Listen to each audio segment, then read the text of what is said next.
It's really great to be here today. And I got 15 minutes, and I got to watch this clock counting down in front of me. And I want to get you to think about different ways of thinking, different ways of solving problems, because we're going to have to solve problems in the future. You know, boy, I can't believe it. I listen to the politicians ranting, and there's absolutely no content. What about solving problems? If you want to understand animals, autism, art, mathematics, you've got to get away from verbal language. There's a whole world of visual thinking, auditory thinking. Animals have that world. I think some of us need to have more of that world, so we think about problems in a real concrete manner. Now, brain scan research shows that the normal mind tends to drop out the details. Details are important. You can get great big ideologies, and well, the details just don't fit in very well. We look at complicated problems like healthcare.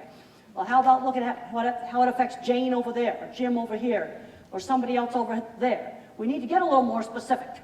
Now, when I started my first work with cattle, I noticed that they balk at things like a streak of light. And these were things that most people fail to see. What I want to get you doing is to be seeing things that are obvious to me. In one of my projects, the cattle didn't want to go into this facility, and sometimes the most obvious is the least obvious. Well, the problem was the flag, rapid motion, rapid, high contrast of light and dark. Just got to take the flag out of there, and then the cattle will go in. Well, I'd get down in the chutes and see what cattle were seeing. And when I started doing that back in the early 70s, people thought I was nuts. You know, now it's not looked at as nuts, but back then it was looked at as nuts. Now, this is a picture a young man sent to me to show how all of his thinking is in pictures, movies in his head. I used to think that everybody thought in pictures. And I realized my thinking was different when I asked people to think about a church steeple. So think about a church steeple. How does it come into your mind? And I was shocked to find out that most people get this vague, generalized, generic one. I only see specific ones. My concept of something is made out of specific examples. It's what's called bottom-up thinking. We probably need a lot more bottom-up thinking for solving problems. You take specific examples and you put them in categories. You could take something like healthcare, for example. If you pass this law, what's going to happen to Mrs. Jones who's really poor, or Mr. Smith over here, or a student over here? Okay, I just see specific pictures. Now I can categorize them into things like childhood, local ones here in Fort Collins, famous ones. You know, my concept of what a steeple is based of specific examples. It's specific examples. It's not a generalized thing. I can make cathedrals, chapels, country churches. Now, visual thinking was a huge, huge asset in my work designing livestock handling facilities, because I could test run the equipment in my head. I thought everybody could test run equipment in their head. I didn't know I thought differently. And then I've talked to people that were verbal, and it's been very enlightening for me to start thinking about how other people think. I had dinner one time with an astrophysicist, and when I asked him the church steeple question, he got vague motion patterns of people singing and praying. Nobody else has ever done that before. Well, I'm not an astrophysicist. That's one of my drawings. Now, the thing is, there's a lot of people that are kind of nerdy and different that might get labeled Asperger's, autistic, or if they change the diagnostic criteria, social communication disorder, maybe dyslexia, maybe ADHD. But these are the kind of people that can often figure out how to solve problems. And people thought it was weird and they didn't want to pay attention to me. And one of the ways I got credibility was to give people my drawings. I remember at the American Society for Agricultural Engineering, they thought I was a weird nerd, but I whipped out one of these drawings, and then they wanted to talk to me. And there's another one of my drawings. Well, it might be really weird, but maybe she can actually do something. You know, when you're really weird, you've got to sell your work rather than yourself. And I'm seeing too many kids that are kind of different, going nowhere. Steve Jobs would be labeled on the autism spectrum today. I read an article about him in Business Week magazine. He was a weird loner who brought snakes to his elementary school. He was a dirty hippie that nobody wanted to be around. Einstein had no language until age 3. Where would he be going in today's school system? Kind of a, I don't know, shudder. Okay, now I noticed when the cattle industry went from doing drawings by hand to doing drawings on computers, I started seeing strange perceptual errors. Things like center of the circle, not the center of the circle. Why was this happening? Reason why it was happening, because you had people doing drawings on computers that had never built anything with their hands, and they had never drawn by hand. So they never used a compass to spin a circle on a drawing. Now, the older folks, when they switched over to the computers, their drawings were fine. But I'd get a weird drawing with the center of the circle not in the right place, and it would always be like from a 22-year-old kid, never built anything by hand, never done anything with his hands. And I'm very concerned that taking out the hands-on classes in the schools is one of the absolute worst things that we could do. Those classes teach practical problem solving. We're going to have to deal with practical things, not, kind of abstract ideology, but how do we fix things in the real world? I come from the generation where the Republicans built the interstate highway system and the Democrats went to the moon. Okay, what are they doing today? Wasting so much money on attack ads, it's just disgusting. We spend more money in this country. We spend more money in this country lawsuiting and litigating patents than we do inventing things. That's disgusting. We talk about these big amounts of money. Well, what's $5 billion? Now I understand $5 billion. I converted to a unit that I call DIAs, Denver International Airports. And something is worth so many Denver International Airports or DIAs.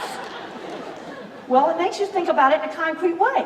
We're spending anywhere from 10 to 16 Denver International Airports a year on fighting over patents that aren't even patents being used to produce things. Patent trolls buy up patents and then they just sue people over it. That doesn't get things done. We got to start getting back to getting things done. Now, I used to joke around that I had a huge internet trunk line going deep into my visual cortex. Well, it turns out that I do. And then I got a great big one up here. I also found out, because I had a chance to go to the fanciest brain scanner in the world that's used to look at head injuries in veterans. It's got so much computing power, it's just absolutely wild. They've got like 25 supercomputers in a little itty box, and they can do a white matter dissection of my brain. And we found out a lot of interesting things. Yep, my language output circuit's all messed up, but I got extra circuits back here in the association cortex, in the parietal cortex. They call them my parietal bushes. One of the things that those parietal bushes do is it enables you to make associations. Most people tend to just stay in their one little thing. In science, biologists stay in this niche, the computer scientists are here. People don't read across disciplines. I've always made it a point to read across disciplines. Now, another kind of mind is a pattern thinker. I think in photorealistic pictures, but another kind thinks in patterns. That praying mantis is made out of a single sheet of folded paper. And what you see in the background, that's the folding pattern, not my mind. Now, this is an important slide because we've got to look at the different kinds of minds. I'm a photorealistic visual thinker, but I absolutely couldn't do algebra. And I would have never have gotten through college if I had to take algebra. Fortunately, I had to take finite math, probability, matrices, and statistics. And with a ton of tutoring, I got through that. Now, the thing is, maybe skip algebra, go to geometry. The pattern thinker, that's the music and math person. Your computer programmers, your engineers. And sometimes those kids have trouble with reading, and we're going to find out a little later that they have trouble with some really important visual thinking things. They would have needed me on the design team. Then you have the verbal thinkers, and then you have people that are mainly auditory thinkers. Just to show you that there are two different ways to do this formula. You can do it the more verbal way, or you can do it the more visual spatial way. When people collaborate and the different kinds of minds get together, they can really complement each other's skills. We need to be doing a lot more of that. The one thing that visual thinkers are really good at is seeing how things can break, seeing how things can work. I'm amazed at how people don't see things. In my livestock handling facilities, I've got a little ramp the cattle walk down. It's cleated. And if you've seen the HBO movie, they put a piece of metal in there, they made the cattle slide, and they ended up killing a bunch of cattle doing that. People had a hard time visualizing that the cattle would actually walk in quietly. So they take the cleats off the ramp. Now, 35 years later, I still got people taking cleats off the ramp. Why are they doing this? I finally came to the realization that they're doing it because they just don't see it. Well, I think maybe I should have been on the Japanese design team for this Japanese nuclear power plant, because when I read as to why this accident happened, as a visual thinker, I just couldn't believe it. When you live by the sea, putting your emergency generators in the basement is not very smart. Because what do you think happens to those big diesels when they're underwater? They're not going to run that very critical emergency cooling pump that you've got to have to keep the reactor from burning up. All right, why did Chernobyl blow up? Okay, two really stupid reasons. They didn't have a containment building. I mean, a naked nuclear power plant, are you crazy? And the other thing they did is they turned off their safety systems to test them. So the two worst accidents that ever happened with nuclear power, they didn't see it. You know, when the shuttle blew up, the scientists were screaming and saying it's too cold to send the shuttle up. The seals aren't going to hold. Well, nobody paid attention to the scientists.